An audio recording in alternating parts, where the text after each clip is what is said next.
வணக்கம். நான் திரைப்பட தயாரிப்பாளர் ஏஎம் சௌத்ரி தேவர் பேசுகிறேன். உங்களுக்கு இந்த வழக்கு தெரியும். திருமாவளவன் அவர்கள் வந்து உசிலம்பட்டியை சாதிய வன்கொடுமை பகுதியாக அறிவிக்க சொன்னதை எதிர்த்து நான் கொடுத்த பேட்டி வந்து வழக்காக இருக்குது. அது இப்போ பிசிஆராகவும் மாற்றுவதற்கு முழு முயற்சியும் நடந்து கொண்டிருக்கு. இப்போ வரைக்கும் எனக்கு ஏபி கிடைக்கல. ஆக்சுவலாக நேற்று விசாரணைக்காக மதுரை மாவட்ட சைபர் கிரைம் ஆஜரான போது அவர்கள் வந்து விசாரணை பண்ணி நான் வந்து பதிவு போட்டதை ஒத்துக்கிட்டனால என் மொபைல் ஃபோனை சீஸ் பண்ணிட்டாங்க. இருந்தாலும் அவங்க வந்து பிசிஆர் கோர்ட் மூலமாக பிசிஆர் சட்டத்தை என் மேலே ஆட் பண்ண ரொம்ப உறுதியாக இருக்கிறதுனால அவங்க அதுக்கு உதவி பண்ண முடியாது. அவங்க வந்து சட்டத்தை வந்து பிசிஆர் சட்டத்தை ஆட் பண்ணுறதுக்கு கடும் முயற்சியில் இருக்காங்க. இதுக்கு என்ன காரணம்னா, பிசிஆரை எதிர்த்து தான் என் பயணமே இருந்துச்சு. நான் வந்து ஆக்சுவலாக வரலாறு பித்தலாட்டங்களை ஒழித்து கட்டணும்னு தேவர் வாழ்க்கை வரலாறு படமாக இருக்கு வந்து எடுத்து முடிச்சுட்டு ரிலீஸ் பண்ண தவிச்சுக்கிட்டு இருக்கேன் ஒரு பக்கம்.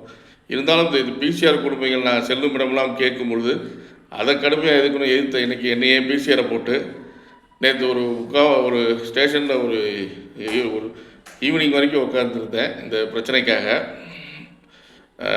ஒன்றும் இப்போ நம்ம டார்ச்சர் இதெல்லாம் இல்லைனாலும் மன உளைச்சல் எவ்வளோ ஏற்பட்டிருக்குன்றதை பாருங்கள்.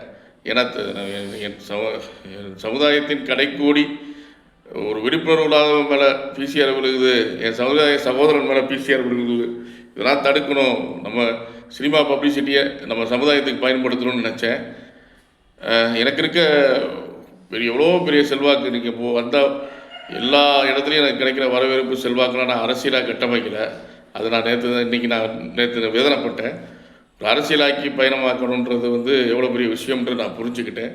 ஏன்னா ஒரு போராட்ட குணம்ன்றது என்னன்றது தெரியாமல் மக்கள் இருக்காங்க. இப்போ ஒரு பிசிஆர் எம்எல்ஏ விழுந்துருச்சு, நான் அது சில செய்திகள் வாயிலாக அவங்களுக்கு தெரிவிக்கும் பொழுது கடுமையான போராட்டங்கள் நீங்கள் எடுத்திருந்தால், கடுமையாக ஒரு விஷயங்கள் நீங்கள் செய்திருந்தால், அந்த போராட்ட குணம் தான் இன்றைக்கி இந்த பிசிஆர் வழக்கு எம்எல்ஏ விழுகாத அளவுக்கு இது இப்போ விழுகிறவர்களுக்கு இது பண்ணுறதுனால நம்ம எதிர்ப்போ போராட்டமோ நம்ம சைடு இல்லை, ஒற்றுமை இல்லைன்றதை நாமளே நிரூபித்து கொண்டிருக்கிறோம்.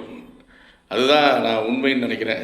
ஏன்னா இப்போ எம்எல்ஏ இன்றைக்கி பிசிஆர் விழுகுது பரவாயில்ல, நான் சமாளிச்சுக்கிறேன். எப்படியாவது இந்த படத்தை எப்படியாவது ரிலீஸ் பண்ணுவேன், அது வேறு. ஆனால் இந்த இனம் போராட்ட குணம் இல்லைன்னா, போராட்ட குணம் மிகுந்த இனம், போராடி சுதந்திரம் பெற்ற இனம் இன்று போராட்ட குணத்தில் ஒற்றுமையும் இல்லை என்றால் இனி வருங்காலங்களில் அடுத்த ஜென்மத்தில் தேவராக பிறந்து வந்து இங்கே மண்ணில் வாழ்வதே ரொம்ப கஷ்டம்னு நான் சொல்லிக்கிறேன். அவ்வளோ. ஏன்னா இது தனிப்பட்ட சௌத்ரி மேல் விழுந்த பிசிஆர் இல்லை. எனக்கு ஏற்கனவே கிருஷ்ணசாமி பிசிஆர் கொடுத்து எத்தனையோ தடவை நான் அந்த பிசிஆர் வழக்குகளில் இருந்தெல்லாம் என் மேலே வழக்கு கொடுக்காமல் நான் தப்பிச்சு வந்துருக்கேன். திருமாவளவா என்று சொன்னது தப்பா? திருமாவளவன் அவர்கள் என்று குறிப்பிடணுமா? அவர் நம்ம ஆண்ட சாதி, நீங்கள் பிச்சை எடுத்தீங்க, பொண்ணை கட்டுவேன், இந்த மாதிரி பொதுத்தலங்களில் அவர் பேசுனது எண்ணற்றது. ஆனால் அதற்கெல்லாம் எந்த ஒரு வழக்கம் கிடையாது. திருமாவளவா என்று சொன்னது அந்த சாதிய வன்கொடுமை பகுதியாக அறிவிக்க சொன்னது கூட தப்பில்லை என்றாகி, திருமாவளவா என்று நான் சொன்னது இன்று பிசிஆர் வரைக்கும் வந்து விட்டுருக்கு.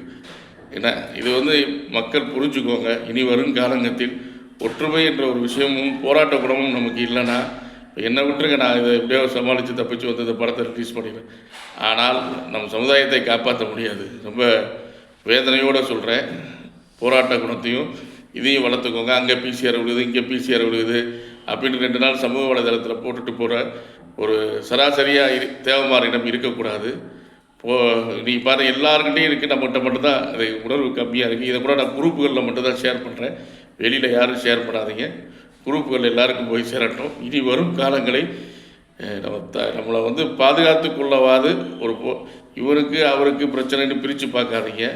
அவர் இவரெல்லாம் பார்க்காதீங்க. தேவனா பிறந்த எவனா இருந்தாலும் பிரச்சனைன்னு வரும்போது, அதுவும் சமுதாயத்துக்கான பிரச்சனைன்னு வரும்போது எல்லா தேவனும் அந்த நேரத்துலேயே நிற்கலைன்னா அதுக்கப்புறம் நீ வந்து பாராட்டி உருட்டி பிரட்டி எந்த ஒரு பிரயோஜனமும் இல்லை.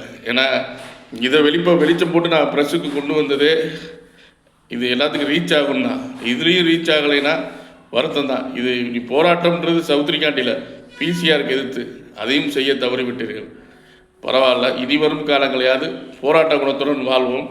நம் இனத்தை காப்பாற்றுவோம். நன்றி, வணக்கம்.